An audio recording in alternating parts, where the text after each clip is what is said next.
সরস্বতী পুজোকে কেন্দ্র করে উত্তপ্ত হয়েছিল নন্দীগ্রামের সীতানন্দ কলেজ। পুজো মিটতে আবারও তুলকালাম সেই কলেজে। কলেজ চত্বরে বহিরাগতদের আনাগোনার অভিযোগে অধ্যক্ষের ঘরে হাতাহাতি, জোরালো টিএমসিপি ও এবিভিপি। বুধবারে কলেজ প্রাঙ্গণে বহিরাগতদের আশা নিয়ে ঝামেলার সূত্রপাত। সেই সময় অধ্যক্ষের সামনে শুরু হয় আর এক প্রস্ত বাদানুবাদ। এরপরে শুরু হয় মারামারি। যদিও বহিরাগত মানতে রাজি নয় এবিভিপি। বিষয়টিতে আমল দিতেই নারাজ কলেজ পরিচালন সমিতির সভাপতি আবু তাহের। অন্যান্য কলেজের মতো কয়েক বছর ধরে নন্দীগ্রামের সীতানন্দ কলেজে ছাত্র নির্বাচন হচ্ছে না। সেই নিয়ে দীর্ঘদিন ধরে ছাত্রদের মধ্যে অসন্তোষ রয়েছে। এক মাস আগে সরস্বতী পুজো নিয়ে উত্তাল হয়েছিল কলেজ চত্বর। শেষমেশ পুলিশের প্রহরায় মেটাতে হয় বাগদেবীর আরাধনা।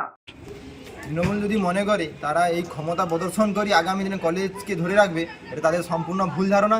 এবিভিপি সমস্ত রকম লড়াইয়ের জন্য প্রস্তুত আছে এবং সমস্ত কিছু আইনিভাবে নিজেদের সংযতভাবে আমরা এই এবিভিপি লড়াই দেবে এবং ওই দুষ্কৃতিকে উৎখাত করবে কলেজ থেকে। এবিভিপি প্রতিজ্ঞা নিচ্ছে।